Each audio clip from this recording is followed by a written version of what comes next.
With US Open underway, Billie Jean King looks for next generation of disruptors.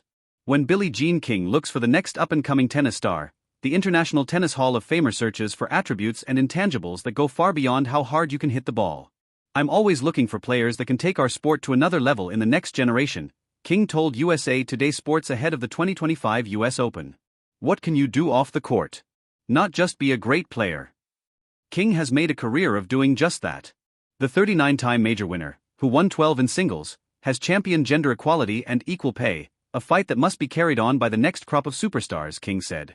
When asked which tennis stars possess the capability of transcending tennis, King confidently offered two names: Canadian teen sensation Victoria Mboko, who turns 19 on August 26, and two-time major champion Coco Gauff, 21. "When I was young, I was thinking about how to change the sport.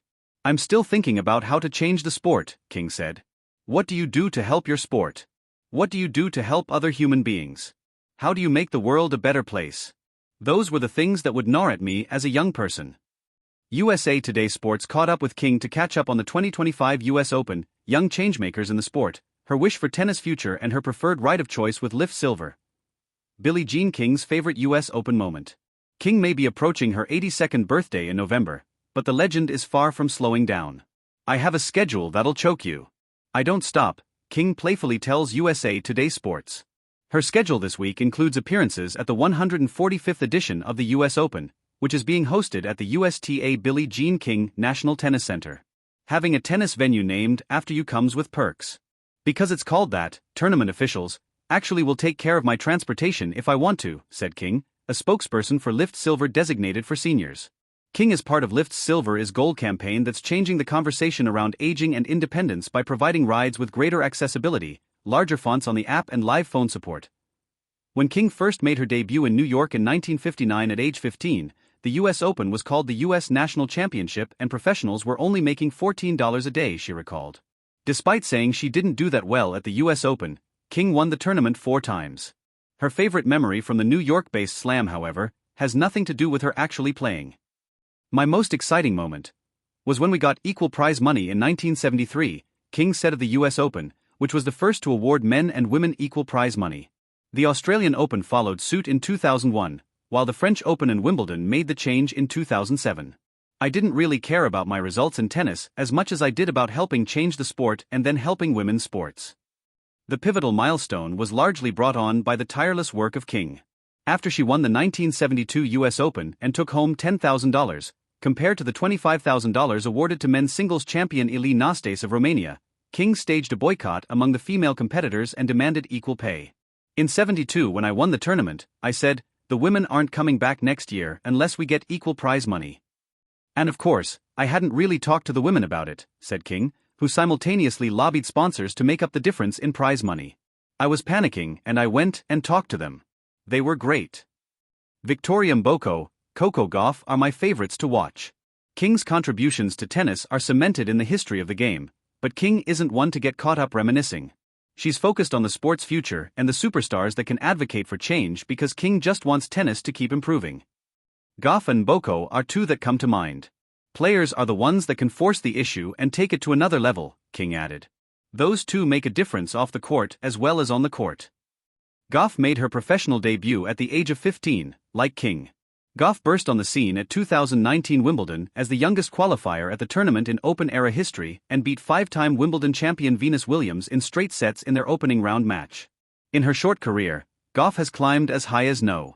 2 in the world, June 2024, and has 2 singles Grand Slam titles, including 2023 US Open and 2025 French Open.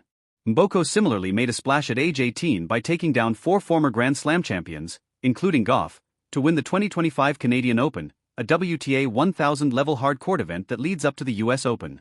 Mboko, who is ranked No. 23 in the world after starting the 2025 season at No. 333, suffered a 6-3, 6-2 first-round exit against Czech Barbara Krejcikova at the Open on Monday. "You can listen to a lot. It's how they talk," King explained. "Do they use the we word instead of the me or I word? Can you tell they think about social justice? Do they think about other things besides just hitting a tennis ball? Are they interested in history?" In June, Goff told USA Today Sports she feels lucky that King and other trailblazers put their foot down to create systemic change. Goff continued, "I do feel like tennis can be a little bit years ahead. I think in tennis it's important to continue push it in our own sport." Goff opens the tournament on Tuesday with a first-round matchup against Australian Ajla Tomiljanovic. Tennis players aren't making enough money. Although tennis has come a long way, King said change is still needed. She has brainstormed many ways to make tennis more efficient, and when you happen to be the godmother of tennis, people listen. Her first gripe is one she's had for decades: players are not making enough money. The 2025 US Open singles champions will make $5 million, with the runner-up getting $2.5 million. "I don't think the players are making enough at the majors," King said. "It's really way too low, the prize money for what the tournament's taking in. I think we need to change it." King also believes the scoring system needs updating. It should be 1, 2, 3, for instead of 15 love or 30 love. The dress code needs refinement. You shouldn't have the same outfit on as your opponent. In addition to a touch of individuality, you should have names on the back of the shirt. When the gates of Flushing Meadows swing open each August, the US Open becomes more than a tennis tournament. It turns into a stage where sport, culture, and history collide.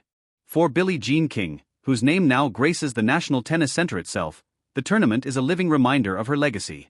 But as the 2025 US Open gets underway, she isn't focused on nostalgia. She is looking forward. Specifically, she is searching for the next generation of disruptors, the players, thinkers, and leaders who will carry her spirit of change into the future. A legacy of disruption. To call Billie Jean King a legend undersells her story. She wasn't simply one of the greatest tennis players of all time, she was a pioneer who reshaped the sport. In 1973, she defeated Bobby Riggs in the famous Battle of the Sexes, a match watched by over 90 million people worldwide. More importantly, that same year, she spearheaded the fight for equal prize money at the US Open, making it the first major tournament to treat men and women equally.